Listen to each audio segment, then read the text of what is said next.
সারা বছর franchise league খেলা ক্রিকেটাররা মোটা ব্যাট ব্যবহার করেন। ব্যাট ছোঁয়ালেই যাতে বল দ্রুত গতিতে বাউন্ডারি লাইনে পৌঁছয়। কম সময়ের মধ্যে বেশি রান করার জন্যই এই ধরনের ব্যাটের জনপ্রিয়তা বাড়ছে।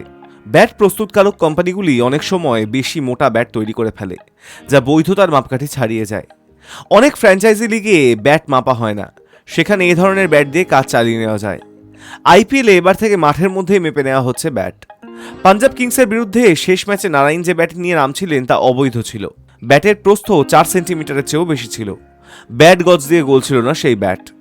নারাইনকে বাধ্য হয়ে অন্য ব্যাট নিয়ে নামতে হয়। বুধবার কলকাতায় ফেরেন নারাইনরা। বৃহস্পতিবার দমদম নাগের বাজারের এক ব্যাট মেরামতকারীর সঙ্গে যোগাযোগ করেন নারাইন। নিজের বেশ কয়েকটি ব্যাটের প্রস্থ কমাতে দেন তিনি। সেই ব্যাট মেরামতকারীর নাম অজিত কুমার শর্মা। জানিয়েছে নারাইনের সঙ্গে রামানদীপ সিং আনরিক নখিয়ার ব্যাটও মেরামত করবেন। রাজ্যের বাইরে থেকেও বরাত আসছে তার কাছে। গতবার কেকেআরে খেলে যাওয়া ফিল সল্ট নিজের ব্যাট মেরামত করতে দিয়েছেন অজিতকে। সানরাইজার্স হায়দ্রাবাদের অনিকেত বর্মা থেকে রাজস্থান রয়্যালসের নীতিশ রানা তার কাছেই ব্যাটের ওজন কমানোর দায়িত্ব দিয়েছেন। আইপিএলের মাঝে প্রচণ্ড ব্যস্ত হাতিয়ারা তরুণ।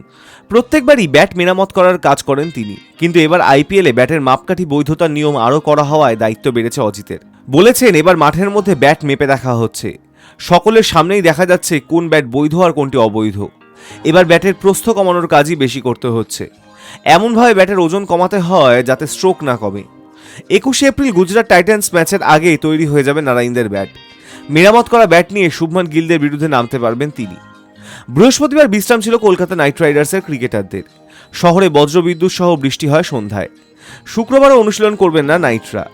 পাঞ্জাব কিংসের বিরুদ্ধে 95 রান অল আউট হওয়ার পর কেন 3 দিন বিশ্রাম, প্রশ্ন সমর্থকদের। এর মধ্যেই ভারতীয় দল থেকে ছেঁটে ফেলা হলো সহকারী কোচ অভিষেক নায়ারকে। গতবার কলকাতা নাইট রাইডার্সের সহকারী কোচ ছিলেন তিনি। কেকেআর একাডেমিরও দায়িত্বে ছিলেন এক সময়। তিনি থাকাকালীন চ্যাম্পিয়ন হয় কেকেআর। জাতীয় দল থেকে ছেঁটে ফেলার পরে আবার কি নাইট শিবিরে যোগ দিতে দেখা যাবে তাকে? কয়েকদিনের মধ্যেই তা বোঝা যাবে। Hi news network.